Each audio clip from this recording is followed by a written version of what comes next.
How long is Lionel Messi's Inter Miami contract? New details released by MLS. The Argentine playmaker is the highest-paid player in the history of the league, but his deal with the Herons is not as long as first thought. In a new change for the 2024 season, MLS has released a roster profile for all 29 teams, outlining the contract lengths and classifications for all players. The league is hoping to make the often complicated roster composition rules, designated players, TAM players, U22 initiative players, more transparent and easier for fans to understand. MLS teams must abide by strict salary restrictions, but are allowed a number of exceptions for outstanding players.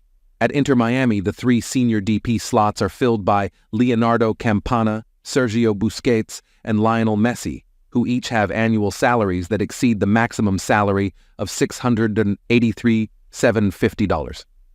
Messi's annual Inter Miami salary of $20.4 million was previously released, but the length of his contract was less clear. Initially, it had been reported that Lionel Messi's deal would keep him at the club until the end of the 2025 season, with the option for another year. However, the new roster profile shows that there is no formal clause in the contract that would see him remain through 2026. The financial controls in place in MLS make it difficult for Inter Miami to pay the necessary salaries to attract their star-studded squad. In addition to Messi, Busquets, and Campana, the Herons have signed Jordi Alba and Luis Suarez, along with experienced players like Nicolas Freire and Julian Gressel. Alba, Suarez, Freire, and Gressel are all designated as TAM players, meaning that targeted allocation money is being used to supplement their earnings. At the start of each season, every team in MLS is given a sum of money, TAM, to help bolster their first team.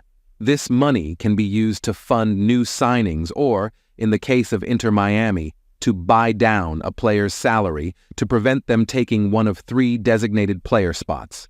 For example, Luis Suarez is only receiving an annual salary of $200,000 from Inter Miami, a fraction of what he could earn elsewhere. However, his wages can be enhanced by TAM payments to take his earnings up to $1,651,250. Despite early concerns about his fitness, 37-year-old Suarez has proved a big success in the first few months in MLS. The Uruguayan has scored 9 goals and contributed 6 assists across 14 games for the Herons. He was rested for last weekend's win over the New England Revolution, but came off the bench to score in the final minutes.